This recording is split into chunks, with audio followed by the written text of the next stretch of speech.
Hi, everybody, and welcome back to Luther College Counseling Services Emotional Mindfulness series. My name is Blair, and I am a first-year outreach assistant on campus, and I am going to be walking you through self-compassion for the next couple of minutes. We're in the middle of a pandemic. We have finals, we have a new semester starting soon, and there's no better time than now to check in with yourself and make sure you're practicing self-compassion. So it can mean something different for everybody, but generally speaking, self-compassion is giving yourself the same care and respect you would give to others. So Dr. Kristen Neff is a great resource, and for us during this process of making this video, selfcompassion.org is a wonderful place to go if you're looking for advice or strategies to use. And she says self-compassion is the practice of treating yourself with the same care and respect as you would treat someone you care about. So it can be very easy to give love, respect, kindness, understanding to somebody important to you, but it's not the easiest to reciprocate it to yourself. So this is a way for you to have a couple ways to check in and make sure that you are doing so. If you're feeling really down on yourself, like you're not enough, like you're anticipating failure, like you're not going to meet a standard that you or someone else has for you, it's important to take a moment and understand why you are feeling that way. Chances are you're in a very stressful situation of sorts, or there's just a lot going on and you don't really know what's happening. Like the whole world's been unprecedented for the last year. It's pretty crazy. It's understanding that you would feel a little down occasionally. The next part is being able to recognize that you're not alone in this. There's a lot of people who probably feel the same way. And if we want to use finals as an example, chances are if you're really worried about a test, like a final exam, there's other people in your class or other people walking around campus in a different class that are feeling the exact same way. It's part of the human experience. No one feels 100% all of the time, and it's perfectly normal. The next part to get out of it would be to find a strategy that works for you so you can get out of that really low feeling and get into a more positive mindset.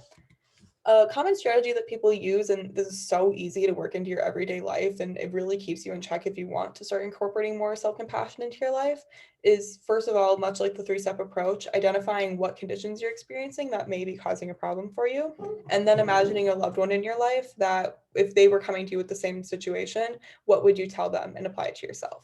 So, for example, let's say you have a test coming up and you're rather worried about it, you're really stressed, it's a big exam, you don't know if you're ready.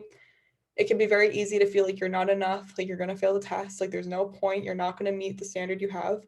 But imagine your best friend on campus coming up to you and telling you the same thing. If they thought the circuit breaker was rough, they think they're missing something, they think they haven't done enough, like they're not going to do well in the class, on the test, chances are you're not just going to sit there and agree with them, and you're not going to sit there and say, yeah, you're going to fail the test. You're going to sit there and remind them of all the work they did outside of class, all the reading they did, all the homework they did, all the times they talked to their professor before and after class over email to try to sort out any problems or confusions they had.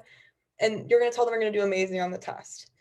You are deserving of the same respect and kindness and understanding that you would give a friend. So it's easier said than done. It takes practice, but you are just as worthy of that advice as your friend is.